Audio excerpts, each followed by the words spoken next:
What's up, YouTube? Angry Jackal up here, Rob Ricks. Okay, I got another one for you. So, I've always known I was going to have two girls and a boy. I don't know what age that thought crept into my mind, but it's been a well-established fact that I spouted out to anybody who would care to listen from probably the age of 9 up. And when I met my wife, you know, we had a whirlwind, excuse my pronunciation, whirlwind relationship. It was super fast. We got married. I told her straight up, yeah, we're going to have 3 fucking kids, 2 girls and a boy.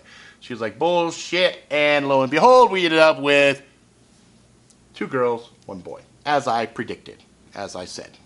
So after the boy came, I'm like, you know what? 3 is a good number. You know, 3 is funky because when you had 2 kids, you had man-on-man coverage. One of us, 1 kid, 1 kid. 3 threw that kind of ratio off. I mean, you could go up to 4 and go 1, 2, 1, 2 for 2 people, but I said 3 is good with me. So I decided to have a vasectomy, and I figured it was a less invasive procedure for me to have than have my wife get fixed, because when a woman has to get that shit done, they knock her ass out and they do all this other shit. Whereas with me, they just numb my shit up and go in. Now, here is the horrible story of my vasectomy.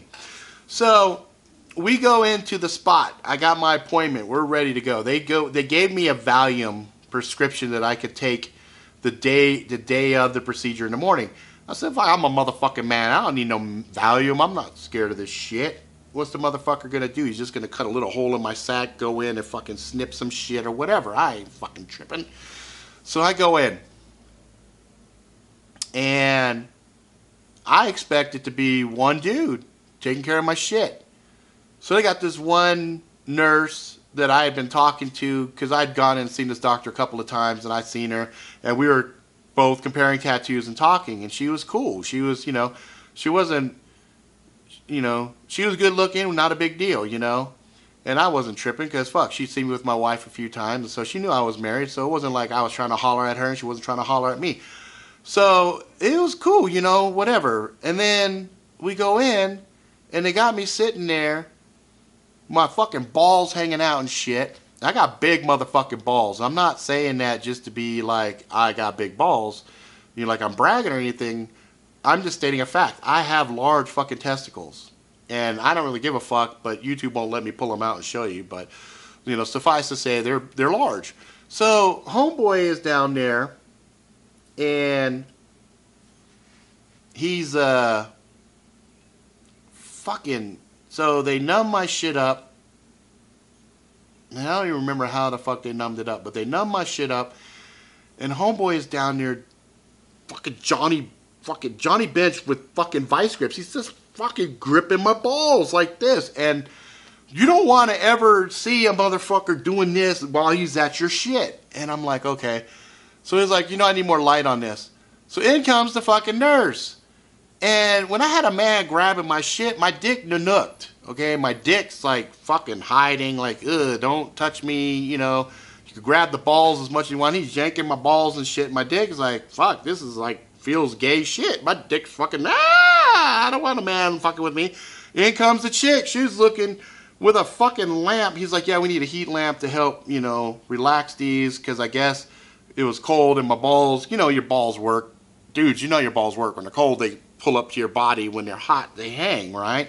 So they bring this lamp / heat lamp in. My wife is here. I'm here. The nurse is here with a fucking bird's eye view of my shit, which is not impressive. And it's not like I want to holler at this bitch or anything, but, you know, if you have a strange woman looking at your shit, you want your dick to look as impressive as possible, right? But no, this motherfucker is hiding out and shit, right? And I'm like, fuck, well, this is embarrassing. And the doctor's grabbing my balls and he's doing shit, so he calls another motherfucker in. So now I'm like, okay, this is getting ridiculous. There's 3 motherfuckers looking at my balls and shit. And so they're sitting there, and my wife's watching because she's interested in the procedure. You know, she's like, okay, this is kind of cool, because she was in nursing school at, no. No, she wasn't in nursing school. She just was interested in seeing my shit get cut open. So they're cutting me open, and I think they burned the tubes or whatever. So anyway, they're down there, and I'm smelling fucking burnt meat or whatever. Or I don't know. They made a small incision. They don't suture it up. Anyway, long story short, I am just humiliated because more and more people are in there just looking at my Nanook dick and balls, and I'm just like, this fucking sucks. And I'm just like shaking my head the whole time like, okay, how long does it take to do this? So finally he finds the shit he's looking for, opens up the thing, goes in, snips, cuts, burns, whatever the fuck he does down there. And I'm done. No suture, no nothing, just clean up, put a little bandage on the shit. The nurse gets up, bounces out. She was professional as fuck. But I have this unfortunate ability for me that I feel people when I'm interacting with them. And she is sitting there and she's got a professional face on, but she is probably thinking, this motherfucker got a little ass dick and some big ass balls. Because when the shit's in the nook, there's just a little head and some fucking balls because the shit's fucking pulled back tight, you know? I mean, it wasn't like an inverted hard-on or anything, but shit, just a fucking little, like a turtle. His little head sitting in there like, fuck, I'm not coming out.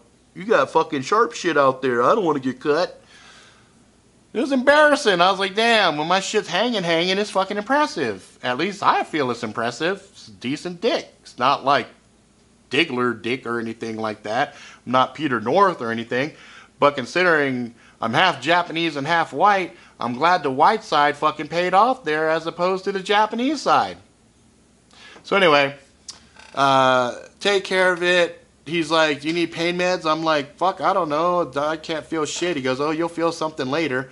And I'm like, no, this is good. I'm fine. So they give me some Loratabs. I don't take them because I'm like, fuck it. So I'm fucking working and shit. And he said it takes a few days for it to heal up and then you're good. And then, you know, after...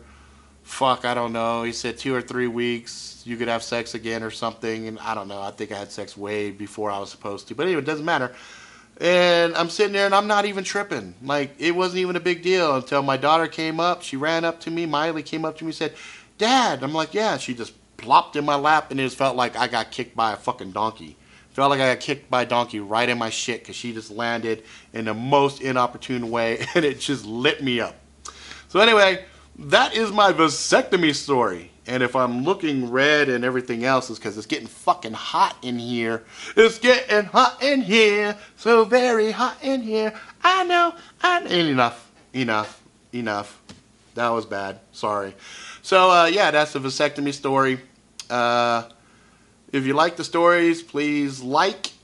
If you are so inclined, please subscribe if you're not a subscriber. Tell your friends about it because the more people you tell, the more people subscribe and like me and makes me feel happy and giddy inside. Yeah, that's it. So please, be good to each other. Until next time.